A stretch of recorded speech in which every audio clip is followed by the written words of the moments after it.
Hello, we are Hawksman Real Estate. I am James Mason. And I'm Sarah Colenso. And we are here to talk to you about the local property market. With many of you asking us questions about what's happening right now, we thought it would be a good idea, time to time, for us to sit down and have a chat about what we believe is going on in the local market. Well, hello, we are back after a Christmas break, and we thought now that we're at the end of January, it might be a good time for us to catch up and give you our thoughts on what's happening in the market. It's certainly been a busy start, but the big question is it going to be a good market this year? And that's what we've been talking about all month, haven't we, Sarah? Yeah. I've got to say, I'm really hopeful. Yeah, well, look, it's manic at the moment.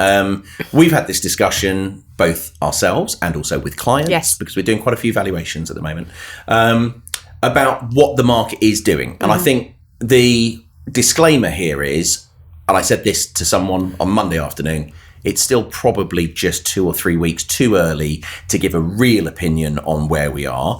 But the good news is activity levels are through the roof. Yes. From buyers, I should say, there is still very much a shortage of stock. Yes, although when we are launching properties, we often sort of advise our clients to miss out that first couple of weeks of January if they can, because we want the market to warm up. We want the London buyers to get on the market, get under offer, and then bring their approach and their money down the A3, don't we? So it is really early in the year. But I would say that I think we've spoken to enough people now that we're getting a good sort of gauge of how the next couple of months are going to be looking at least. Yeah, I think so. And we talk about that London market. It's definitely waking up. I've spoken to my pals up there who certainly within the last week have started seeing a lot more sales being agreed. So Brilliant. It is. Yes. Nobody wants to be, the first on the dance floor. The party needs to get going and you're making a bit of announcement. And I think that's where we are now. And I think houses going onto the market now are going to be received really, really well. Yes. You've got houses that have lagged over from Christmas as well, that are either on the market that might need a price reduction. They might not have a price reduction yet. We'll see. But it certainly seems to be, from my point of view, that I think applicant numbers are much higher than last year. Right. And if we think how crazy last year was, absolutely. Yes. That's astonishing that there are more buyers out there. There are 3 kinds of buyers that we've been talking about, aren't there? I think it's mixed quality. And I don't think this is unreasonable of me to say this. Right. And I hope I don't offend anyone. Bracing myself. I might as well say it as it is. There are 3 types of buyers at the moment. Bear in mind we're a business here, not just a service for viewings and stuff like that. So we do analyse what position people are in.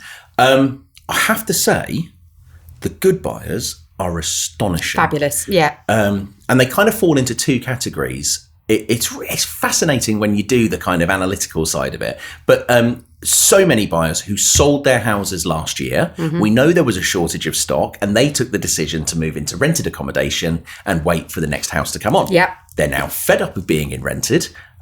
They've seen that the market's corrected a little bit, and now is the time to buy. Mortgage rates went up end of last year, but have come back down. So not quite as far, but they're still back down and very, very reasonable. So why wouldn't they be buying a house? I heard a great phrase the other day. What? About mortgages and houses and what you're buying. It's you date the rate, but you marry the home. Ooh, yeah. I like that one. Yeah, so the rates are obviously temporary, yes, but the house is forever. The house is forever or as long as you want it. So nice, I like that. I think a lot of people are taking that view in the marketplace. But certainly, and especially this week, what are we now? 25th shooting this today. Break the fourth wall. But this week, the quality is insane. Insane. Yeah. Lots of cash buyers, but lots of people sat in rented wanting to buy, which we'll come on to later, because I think that will relate to some advice that we can give vendors that you gave last year. Right. And then the others are the ones who are under offer and under pressure. I like that phrase, as in I think it really does describe a very certain type of buyer. I feel sorry for those people because they do need to make their next move, don't they? But they need to find. Under offer, under pressure. I need to find. I've got a buyer I need to find. And there isn't a lot of stock on the market. Certainly in certain price ranges, there is nothing on the market. And in other price ranges, there's utter rubbish on the market that is so overvalued. I was going to say at the wrong price. Unbelievable, right? So there you go.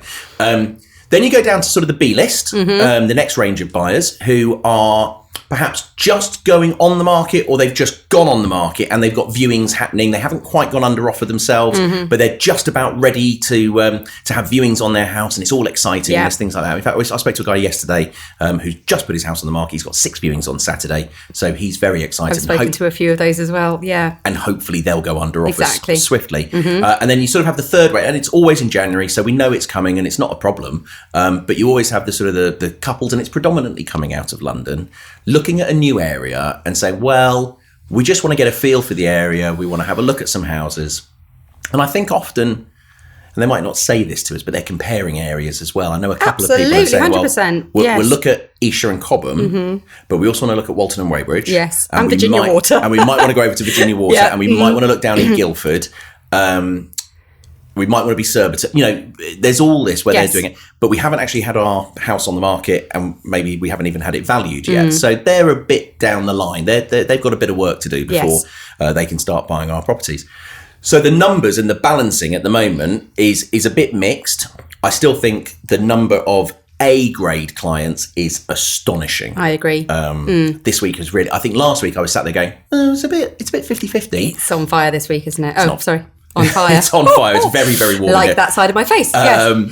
It's not 50-50. There are brilliant. There are some crackers out there. Clients. Yes. So advice to buyers is if you are coming out of town, get yours on the market now. We will have houses for you, but if you're not in a position to buy them, there's competition. Yes. All right, and there are really good buyers out there. So at least get on the market. What was that about the guy who kept saying, "Oh, I just want to win the lottery. I just want to win the lottery. Why haven't I won the lottery?" And God led down and said, buy a ticket. Meet me halfway, buy a ticket. So if you are on the market, at least you've got a chance of going under offer. Yes. But it's been a really, really good start, hasn't it? I've really enjoyed the last week in particular, because there's been a buzz about it. And at the end of last year, we were having to field so many questions that we didn't really have good answers to, because we couldn't see into the future. We didn't know who was going to be Prime Minister. We didn't know what was going to happen to the world. And I just think those few weeks of stability have really helped. And we are talking to people who are serious about buying. Yeah. We've already got the serious sellers because we're on the market with them. But these buyers are coming out. They're asking sensible questions. They are very direct. They know what they want. It's been a really good week. I've really enjoyed it. I have to say, it was a funny final quarter, wasn't it? I should say it was brilliant for us. It was still successful. We had a great run selling 2 houses towards, and I can't believe we did this, but selling 2 houses right towards the end of November. I won't bore you with the details, but selling 2 houses right at the end of November that completed before Christmas. 22nd of December, 21st, 22nd of December. How we did that, we owed big thank yous to solicitors and getting those ones over the line, and clients as well. But absolutely brilliant. So it was a funny final quarter, and I think there's probably quite a lot of people that are glad it's out the way. Yes. And we're going back into seeing whether we're in a more traditional market this year of January being January, February half term. That's out the way. Should be a few more houses coming on the market after half term. And then do we settle down around the Six Nations and see what the market's like, you know? So we'll see where we go from there. So we've been talking after the end of the year being so strange and trying to see the future a little bit more. We've been talking about the challenges which are facing the property market this year. Yeah. And there's a there are many. Yeah. But you feel quite strongly about one, and I agree with you. Well, look, 25 years I've been doing this, and I've seen markets go up, and I've seen markets go down, and I've seen markets trundle along. The biggest threat, I'll tell you now, the biggest threat, look at the camera, here we go. All right, controversial, I know.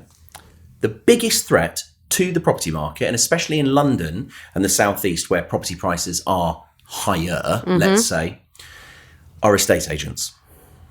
I'm telling you now, Sarah, I'm telling you now, there is nothing wrong with demand. There is nothing wrong at all with financial availability. There is nothing stopping this market other than agents overvaluing stock to try and win business. It is January, it is February. I can just see the internal memos going around now from the area manager, from senior management. Get more instructions. The title of the memo, market share. Yeah. They're obsessed with it. They're absolutely obsessed with it. They want market share, and there are agents who definitely, I mean, it's funny, there's some who just want to be number one, And there's some who are just desperate to be more than that other agent that they compete against. But it is all about market share. And the reality of this is transactions are going to be lower this year. There aren't going to be as many. Yeah, there aren't going to be anywhere near the transactions that there have been over the last couple of years. If you think it might be 20% fewer, 30% fewer, all these agents are running around like squirrels after nuts, right? Ready for hibernation. Yeah. And all they want is nut. I don't care. I just want them. I want everything. And the problem with that is that they're going into houses to try and win them onto the market. And the easiest way to win an instruction is to flatter. Everyone wants to know. Everyone wants to hear nice things, don't they? And no one wants to hear your baby's ugly, do they? They want to hear nice things about their house. Yeah. And what's the nicest thing you can say to someone about their house? It's worth so much money. It's worth 20% more than anyone else is going to say. So there is, and we've seen it, and we'll be careful. Yes, I know. We're not going to go into it, but we've seen it last week. The overvaluing is deliberate. It is calculated, and it comes with a condition of a 12 or 16 week contract period for that agent to manage those expectations. All right. So, funny enough, we talked about this. The number one tip that I can give anybody going on the market with any estate agent anywhere in the world. Can't wait for this. Do not sign a long agency agreement. Brilliant advice. 4 weeks. 4 weeks. It's ongoing. So how long do we sign people up for? Oh yeah. None. Why do we want them to stay with us then? Because they're happy. Yeah. And we get a result. Yeah. There is no agency period. Sack me whenever you like. Sack me any day you want. Yeah. Right? Okay? Absolutely no problem at all. The agency agreements are ongoing. So even if you sign 4 weeks, even if you just sign 4 weeks with an agent, and they will tell you things like this. Oh, well, we need 16 weeks because we've got a marketing strategy. We've got a marketing strategy and it's going into a magazine. Magazines used to take a month to come out. Yeah. Everything's done online now. Yeah. So the contract period is only there to protect the agent, not the customer. All right. So from a consumer point of view, don't sign anything more. I would say 2 weeks. I'd give them 2 weeks. Because if the guy who comes in and promises you the earth disappears and you never see him again, and the only viewers that are coming in is Weekender Wendy and Jimmy the Junior, and then actually the feedback that you're getting is from someone you've never met that's booking the viewings in. That's not what they promised you. And as a consumer, you should have the freedom to change your mind or to walk away. So for me, I think the biggest threat to the UK and definitely the Southeast's property market are estate agents being greedy over market share, overvaluing things, and making that gap between the perception of what something's worth and what it's actually worth massive. And if buyers keep seeing that, guess what they're going to say? Market's falling. Couldn't agree more. Well, it might be falling a bit, but it's not falling the 20% that needs to come down, because guess what? It's 20% overpriced in the first place. Yeah. So if we think that the last 3 years now since lockdown has been, we've all had a pet golden goose, haven't we? We've literally all had a golden goose that's been fed and watered, and those eggs are coming out every month, and we're selling the house, and it's wonderful. Let me tell you, there's pretty much every single estate agent down in the Southeast has got their hands right now around the neck of that goose, and it's on its last legs. So if they just release that a bit, sensibly value houses, if we start seeing stuff coming on a Sunday that gets loads of viewings on a Saturday and sells the following week, if that continues to happen, confidence in the market continues, buyers continue to go ahead, and it all ticks over nicely. But I think overvaluing is one of the biggest problems we could face this year. I agree. I think it's a real shame, because I think we are working in an absolutely amazing market. And if that is being done a disservice because of attitudes and reasons which aren't in the seller's interest and the buyer's interest, then I think it's a real shame, because it's an uphill struggle after that, isn't it? I think it's fine if they're honest. Well, I think, no, if they say to them, I think it's worth this, but you could try it at this, I'm overvaluing it. When was the last time we heard that But said they by don't. anyone? Exactly. But they don't. They don't. It's I will get you this, I think we should go on at that. There's never any mention of a lower price. I know. And then the 12-week, 16-week contract comes in, the 2-week review comes in, and it's suddenly, what? Where's this all come from? Well, at the end of last year, we did a valuation where we said to them, you won't hear this number from anybody else, but we think it's worth this. We think you should go on at this price and you should achieve this price. And in their follow-up, when they were instructing us, they said, you're absolutely right. The other ones were significantly higher, but we trust your opinion. We really like your approach. And hey, we got the price that we were expecting. So, well, look, I don't want to talk too much about what we've done, but there is an interesting. I think we should still be there proud is of an it, interesting stat because one of the reasons why I think we are very sensible on pricing and where we are is that we did do some numbers last year, and I know because you go on LinkedIn and everyone's announcing everything they've done. Did you know we did 43% of this and 72% of this, and I got promoted to milk monitor. I'm here. But the one thing that I'm really proud of is the tactics, and we did use a marketing strategy last year of value it sensibly, get multiple viewings, get multiple bids. You should achieve more. Numbers are in. 105% of asking price on average last year on completed sales. Yep. That's not just on wishy-washy stuff. That's on completed sales. That equated in monetary terms to, on average, £91,000. Whoop. You're welcome. So yeah, £91,000 above the guide price on average last year from our sales. So you can see that it was definitely a tactic that worked. And it is funny then when you hear sort of agents boasting about, oh, we got 93% of asking price or 94% of asking price. Oh, did you? I often wonder as well, is that of the original asking price the you put it on the market yes, for? Absolutely. Or is that of the third reduction you got it down to? Yeah. Anyway. I'm proud of the advice we've given and the results we've achieved. And I want us to carry on with the same clarity and the same flexible approach to the market. Well, I think we're going to be sensible this year and we're going to give sensible advice. The advice people need to hear rather than what they want to hear. And we're going to work with sensible people, yes, aren't we? Please, please. That would be amazing. I think already we have seen that there is a variance in seller attitudes as well on those who realise and those who don't. Absolutely. Yes. So we'll have more of the ones who do understand the market and do trust us to give them the right advice. Absolutely. So, right. Well, I'll say cheers to that. What is this, Sarah? This is a good one. Ooh, it's another local. Yeah. Yeah. So actually the colours come from the raspberries in it, not from the gin itself. In it? Don't start that again. We did that. Yeah. In it. In it. All right. So this is from the Raw Honey Distillery in the Mole Valley. Bought it from Surrey Hills Delicatessen. Oh yeah, thank you. And it is made with honey and raspberries, so hence the garnish of the raspberries. Very nice. And I have used a lemon tonic. The gin's made with raspberries as well. Yeah. Oh, nice. But the botanical. So, do you want to know something techie? Go on. Geeky. Yeah. So, all gins that are distilled with botanicals and the flavour comes from that will be clear. If any gin has a colour, it's a compound gin where the flavour has been added after distillation. Where did you learn that? One of my many gin tasting events. Wow, that so, is yes. You're a gin genius. Do you know? Yeah, funny that. There we go. Oh, lovely. Right, shall we? Cheers. All right, cheers, love. Oh. Yeah, it's nice. It's good, isn't it? Oh, that's... Well, I'm going in again. Nice.